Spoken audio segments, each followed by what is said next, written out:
The stars are right, and that means it's time for another episode of The Whisper in Darkness. I'm your host, the Man from Lang. Thank you very much for joining me today. On this episode, we are continuing with our review of the player cards in the Edge of the Earth Investigator expansion. This time, we're taking a look at the Rogue cards. This is part one of a three-part series. The multi-class Rogue cards will be reviewed in videos of their own. There are spoilers throughout if you care about that sort of thing. If you enjoy what you hear, remember to like, comment, and subscribe. Just a quick reminder of how we rate cards here on The Whisperer in Darkness. The best of the best get an Elder Sign, while the worst of the worst get an Autofail, and the cards in between get a +1, 0, or Elder Thing respectively. Cards that you build around or are good in one particular investigator get a Blessed token, while cards that we believe are destined to end up on the optional list of taboos or that are just bad for the game get a Curse token. Before we get started, I'd like to thank the patrons of this channel for their tremendous support. The Arkham Horror LCG community is amazing, and these people have gone above and beyond to bring you content like these reviews. Speaking of amazing members of the community, special thanks to Joshua Westland, the latest patron to Embrace the Darkness. Thank you very much, Joshua, for your support. It is greatly appreciated. If you'd like to support the channel's goals and see your name on this list, head over to patreon.com, sign up for a tier of your choice, and claim your rewards. That would be awesome. I'd also like to thank Cole Monroe Chitty for the fantastic art that graces the channel, Nicole Fiscus for the new Whisper in Darkness logo, and Nate Lost in Time and Space for the intro, as well as the overlays. Thank you very much. I couldn't do it without you. We are back with our reviews of the player cards in the Edge of the Earth Investigator expansion. This time around, we are tackling the Rogue cards. We are going to kick things off with Underworld Support. It is a asset that doesn't cost anything because it's permanent. Limit 1 per deck. Purchase at deck creation. Your deck cannot include more than one copy of each non-weakness, non-signature card by title. Reduce your deck size by 5. What do you guys think about this one? Another puzzle to solve for players. Yeah, you had made a really good point before we were recording, was that this card sort of acts like forced learning in its own kind of weird way, in that it forces you to think about cards you wouldn't otherwise necessarily think about. Because while it's not increasing your deck size, it's increasing the amount of different cards in your deck. Right, you have to have 25 different cards.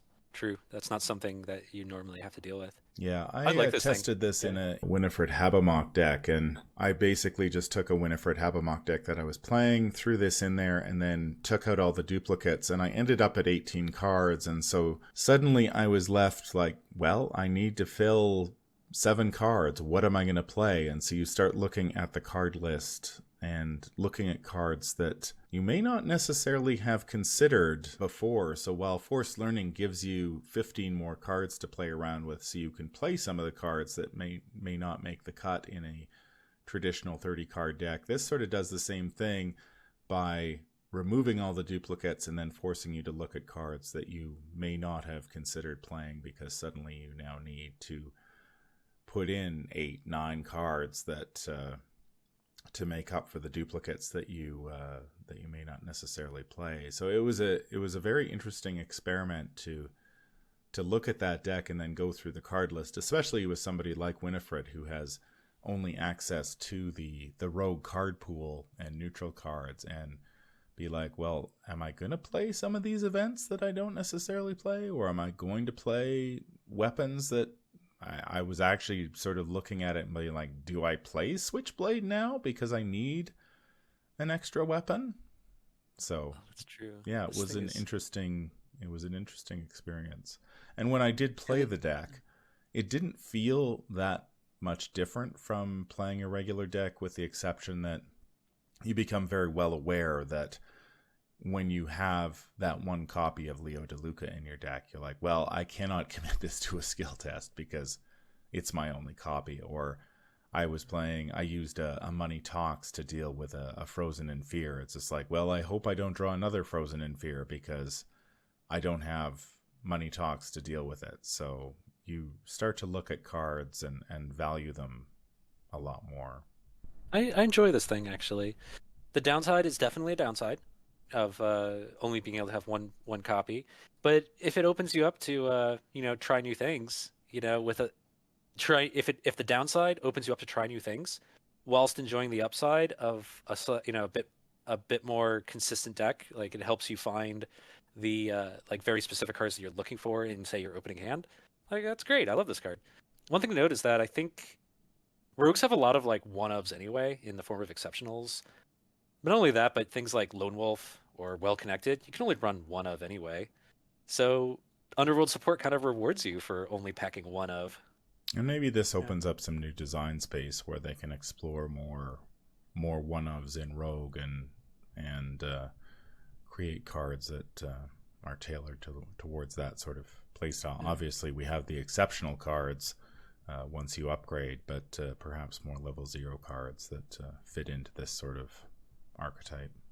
What's interesting about this card too is that in Dunwich, there's, especially the return to Dunwich, there's a lot of treasury cards that deal with multiple copies of cards in your discard pile, and this just completely eliminates that, which is hilarious. Silver bullet.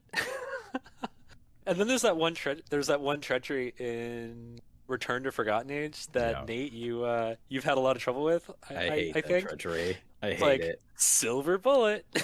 Yeah, the treachery that makes you discard the top 5 cards of your deck, and if you have one in your hand, you have to discard that as well and lose an action.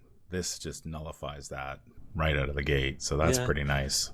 I have actually gotten to play an Underworld Support deck.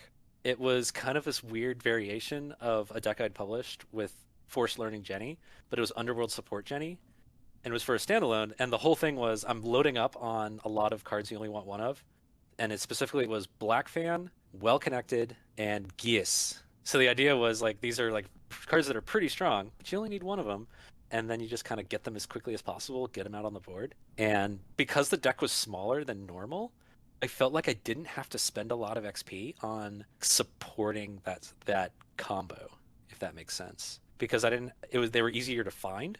Oh, by the way, speaking of finding things, Backpack level 2 is very good with this card, I have to say. Because if you get a Backpack level 2, you are searching over half your deck for the item you actually want. And there are ways you can even make your deck size smaller with various tricks in this set. If you use the Survivor version of the permanence, you can discard the top 5 cards of your deck. So you're actually playing with a 20 card deck, or you can play Parallel Skids, who starts with a smaller deck size anyway, and now you're down to 20 cards, I think. And so if you're one of those players who really likes to have small, consistent decks that are geared around doing one particular thing, this is one way to achieve that. It's almost the opposite of Forced Learning in that regard. Is like if you're willing to pay a price to have like this leanest deck possible, like then this card is for you. But at the same time, as you've discovered, Man from Laying, that you actually end up being forced to do a more versatile deck in a weird way. Yeah, that was strange, because you start to look at the depth of the card pool a little more closely to consider, like, because I think while you are going down to singles, there are cards in your deck that are fairly important to your strategy. For example, if you're playing like a Succeed by 2 deck, Lucky Cigarette Case is a card that you really want, but you only have one Lucky Cigarette Case, and there isn't really a card that you can replace that sort of effect with, so you could play 2 copies. Weapons is another story. I mean, there are enough weapons that you can say, well, I can't play 2 25 automatics, but I can play a 25 automatic and a Mauser and basically cover off that part. But things like Lucky Cigarette Case are a little more challenging. Allies are another area where, I mean, there's plenty of allies at this point where it's like, well, I can't play 2 copies of Leo, but I can play Gregory Gree if I want to get the resources and stuff like that. So how would you rate this one? I quite like this card. It's a very interesting card to kind of tinker around with and think about how you want to go about building a deck with this card in it.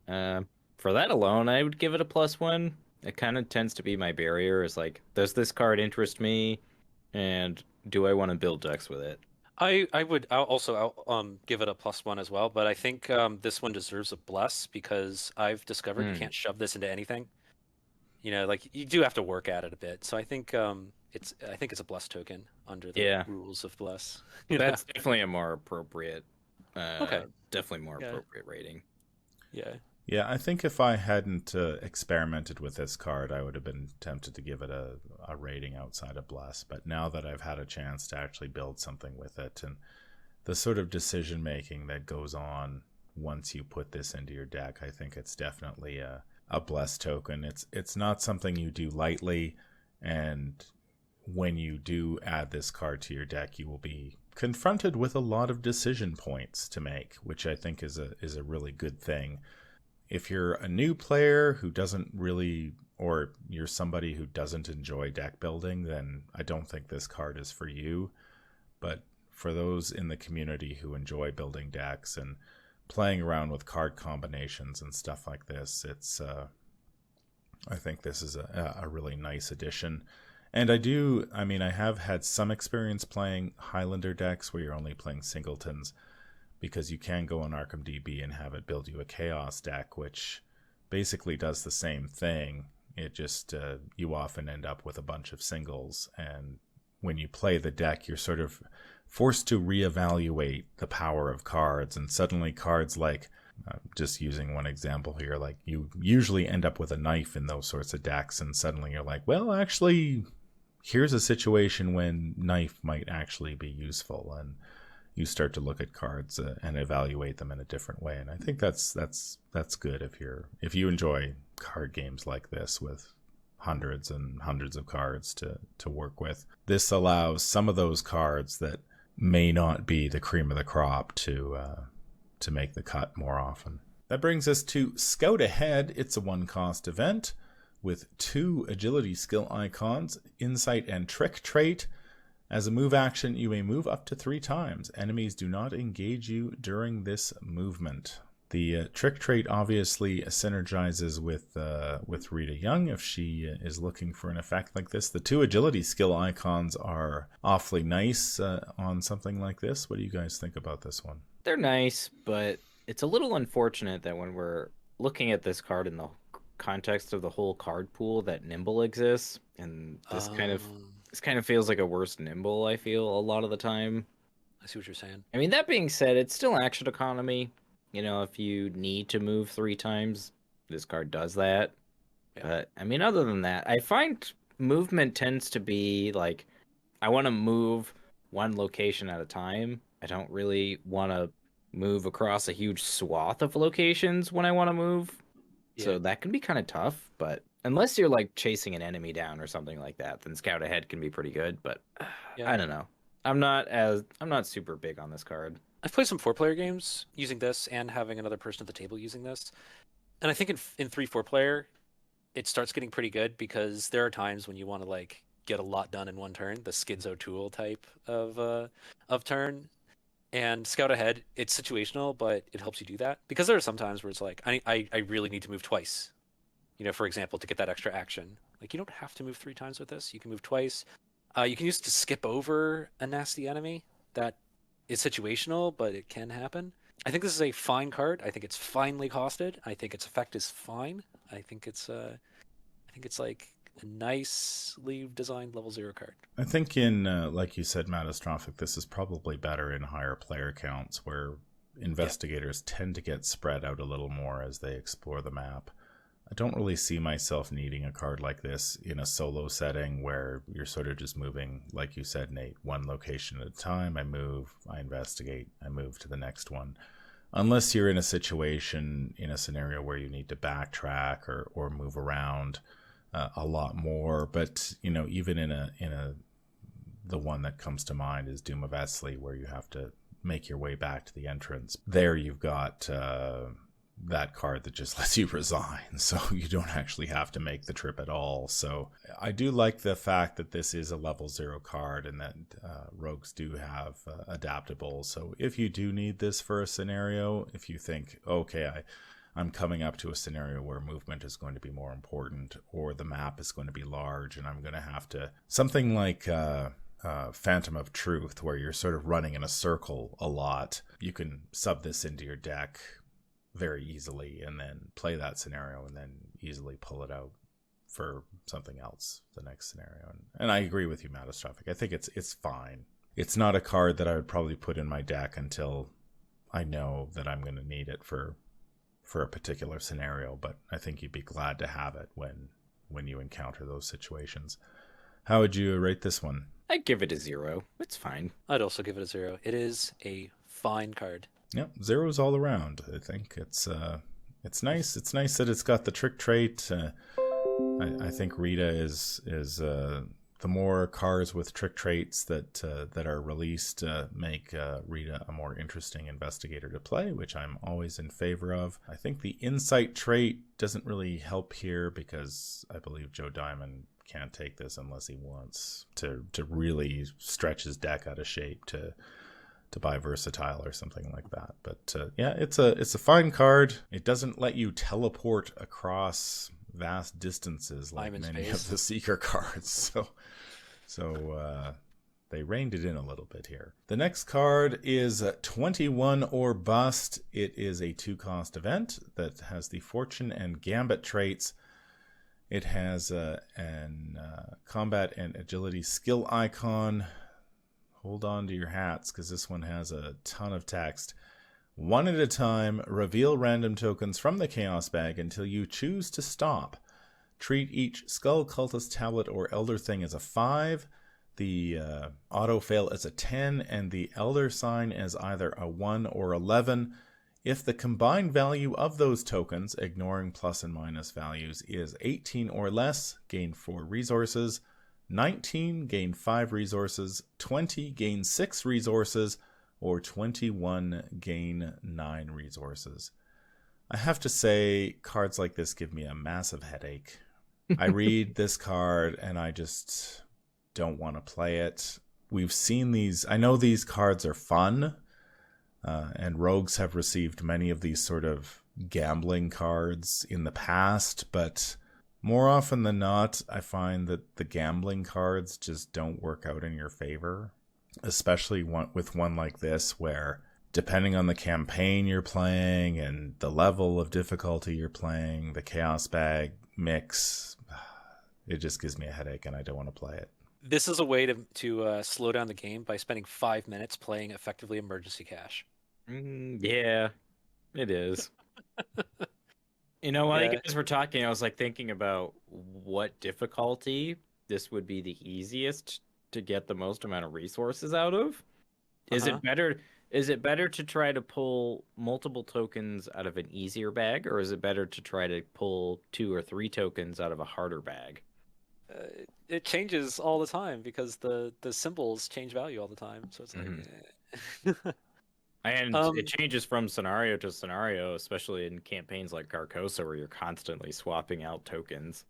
Yeah.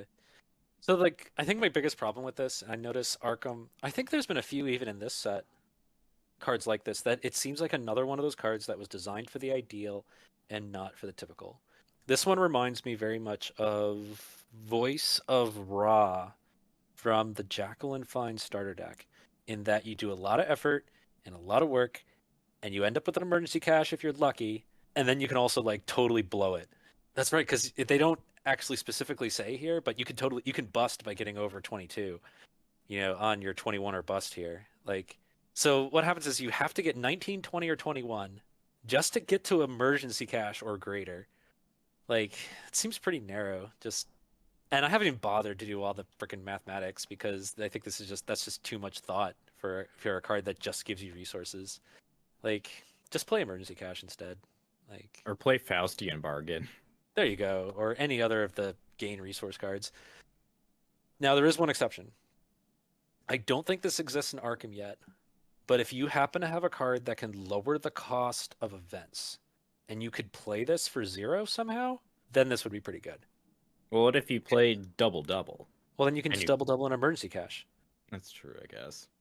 But it's not if you play double-double with that's where I get up and, like, order some food. Just like... I wouldn't blame you if that was the case. Nate's gonna play Arkham Horror by himself now for 10 minutes while he slowly pulls tokens out of the bag. That's a lot coming from somebody who plays solo most of the time. Yeah. Now, you did mention Matastrophic. There is one of those synergy cards that could potentially lower the cost of this. Now, it is not a rogue card. The name escapes me for the moment. I'll put it up on the screen. Right, because it's a fortune card, right? It's prophetic. So if you have access, lower the cost of this, but you need to jig your deck in such a way that you'd need to. Man, how would you do it? Leo, I guess you have to be Leo Anderson, or big versatile. Yeah, or Wendy could do it because prophetic is guardian, mystic, survivor, or Dexter could do it. Hey, kind of thematic actually if Dexter does it. Okay, but if you're already running prophetic, and you can take this, maybe consider it, because then you're lowering the cost of it, and then it starts getting pretty efficient. But if you're not able to lower the cost, don't bother. So how do we rate this one? I mean, I feel like I'd be the type of player to choose this card, but much to the chagrin of everyone else at the table, apparently. So, guess an elder thing. It just takes too much work to get. Like Matastrophic was saying, it's just emergency cash with extra steps. Yeah, I'd give it a tentacle for that alone, because like if you blow it, you're gonna feel real bad. So I'd give it a tentacle. Just don't play this. Like, play emergency cash instead. Play any other like easy resource card instead that like gives you a consistent number of resources. Yeah, I'm the type of guy in some of my past reviews where I've sat down and I've really dug into the chaos bag and the odds of triggering this thing successfully, and I looked at this card. I'm like, I'm not doing that. There's just too many variables to calculate. The bag changes, the value of the tokens just change from scenario to scenario, and I just feel like it's just not worth the brain power. The game is already taxing enough without having to think whether I'm going to get my 3 resources value out of this, or whether I'm going to potentially get lucky and maybe get 4. Like, even if you hit 20, you're only getting 1 more resource than an emergency cash. It's really at 21 when you max it out and you get the additional 7. Worth the extra effort, yeah. So, yeah, this one gets a tentacle from me. I'll never play this card. Somebody might play it. It might be awesome in their deck, but for me, this is just a big no. You know who? Wait, man from like, you know who's gonna play this card? Vase. Yes, I was. If you're listening, Vase, we love you, Vase, but we know that you occasionally make questionable card choices. Hashtag Father Mateo. That brings us to our next event in the box. This is Counterespionage. It's a 2-cost event that costs 1 experience point, 2 willpower skill icons. It has the favor and service traits. Fast, play when you would draw a non-weakness treachery, cancel that card's revelation effect, and draw the top card of the encounter deck. As a response, when you play Counterespionage, increase its cost by 2, change the encounter deck to your deck, and as a response, when you play Counterespionage, increase its cost by 2, change you to any investigator. Now, we saw a whole series of these similar service cards in past cycles. There's Intel Report, Decoy, I believe, is the agility one. Small Favor is the combat one, and now we have Counterespionage. I'm a big fan of this card as someone who plays rogues like Winifred Habermock, who do not have very good ways to deal with treacheries like Frozen in Fear. I would gladly play this to replace, even if I didn't spend any extra resources and I just drew another encounter card. I would gladly do that for 2 resources. This is your way to answer Frozen in Fear. It's huge. As somebody that literally just finished a game where Frozen in Fear ended our whole game, this would have been amazing to have in our decks. Yeah, exactly. No, this is good. Rogues do not have a way to cancel treacheries outside of You handle this one, which doesn't really cancel a treachery, and Kicks it down the can. Kicks the kicks can it, down yeah, the it kicks it road. to someone else, or purifying corruption. I think that can do it, but that's about it. No, I like this. I also like I like this. I like the flavor, like how it. No, not the flavor. The symmetry. I like the symmetry with the other favors. Yeah, this is kind of cool, and you do kind of overpay for it because you're really gonna pay for this, right? But you're overpaying in order to cancel an encounter deck card from the encounter deck and draw a card. So it's like you get an extra action's worth of effort. That is pretty good. And then I really like how you can bail out a friend. That is nice. That is nice. You pay like 4 or 6 to do it, probably 6, but that is nice. I like this thing. And when you do that, that's probably gonna win you a game. You're gonna feel great. Yeah, that's true. When you cancel someone else's treachery, that is like murderous. It's expensive, so it's like you're paying 6 to do it, which is a lot, but I like it. I like it. And then of course it's got 2 willpower icons, which is kind of a rarity in Rogue. Yeah, that is true. Yeah, I mean, like I said, I'd play this even if I didn't have to overpay for it. I mean, it's obviously better in investigators like Preston and Jenny, who have tons of resources and can afford to pay for the responses on this. But the Winifred deck that I've been toying around with lately has been focused heavily on trying to generate enough resources to play cards like Money Talks, and so putting something like this in there is just gravy because I'll probably have the resources. And you're only going to play this probably if you're focused on a card like Frozen in Fear. You know, maybe you'll have to play this card once, maybe twice a game at most. And so overpaying for it is, you're not going to be happy about it. But given how bad some of those willpower treacheries can be for rogues, I think you'll gladly exchange those resources. Yeah, the momentum swing is really nice to like you avoid the Frozen Fear and you get to draw a card from your own deck for 4. Like that's totally worth it. How would we rate Counterespionage?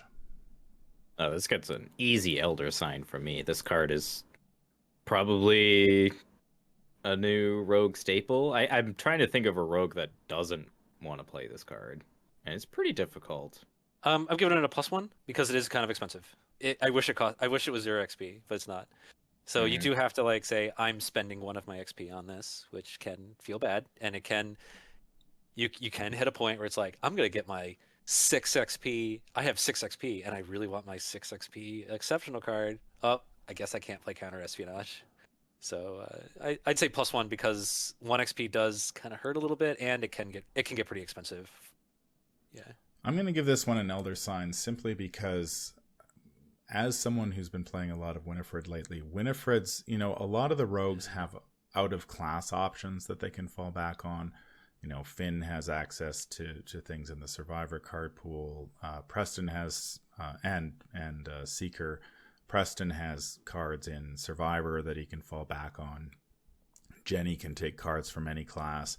So they all have options. Poor Winifred is stuck with the rogue card pool, and the level 0 rogue cards are not good for dealing with willpower treacheries. Like, I have found that Money Talks can be very helpful, but it's really reliant on how many resources you happen to have at the time. And because she has 1 willpower, Guts isn't quite enough to push her over the top. Things like Tennessee Sour Mash they just don't do enough on their own. Yeah. And so for somebody like Winifred to be able to take Into the Thick of It, get 3 XP, buy 2 copies of this before the campaign even starts, that is pretty nice. And have 1 XP for a lockpicks, you're setting yourself up really well to start a campaign. So that's why this one gets an Elder Sign from me. I think that the XP cost makes it, you know, puts it into the thick of it territory. So you can, if you really are worried about willpower treacheries, this is an easy answer, and it's accessible right away. Whereas something like, you could also, if you're playing Winifred, you could say pick up Moxie, but the new Moxie is 3 XP. So you'd only get 1 of those. So Winifred probably has the draw to find it, but I'd sort of want to go this route. So that's going to do it for part 1 of our look at the rogue cards in the Edge of the Earth expansion. Any final thoughts? Not bad. Except for 21 or bust. Don't play that. Yeah, Rogue's made out pretty well. Counterespionage is so good. I'm so glad this card exists. Yeah, I think with the exception of 21 or bust, there's some good stuff here. I mean, Underworld Support is exciting for deck builders. Gives you a lot to chew over as you build your rogue decks. Counterespionage fills a huge hole in the card pool for somebody for rogues, and especially for rogues with limited access to other classes like Winifred. The Scout Ahead, a little bit more situational, but rogues are one of the rare classes with adaptable that can use cards like that. So it's nice to see. That's going to do it for this episode. If you enjoyed what you hear, remember to like, comment, and subscribe. If you need to contact me, I can be reached at manfromlang@gmail.com. I'm also on Twitter at manfromlang. Until the stars are right, keep your shotgun close and your elder sign closer. Take care out there, and happy investigating.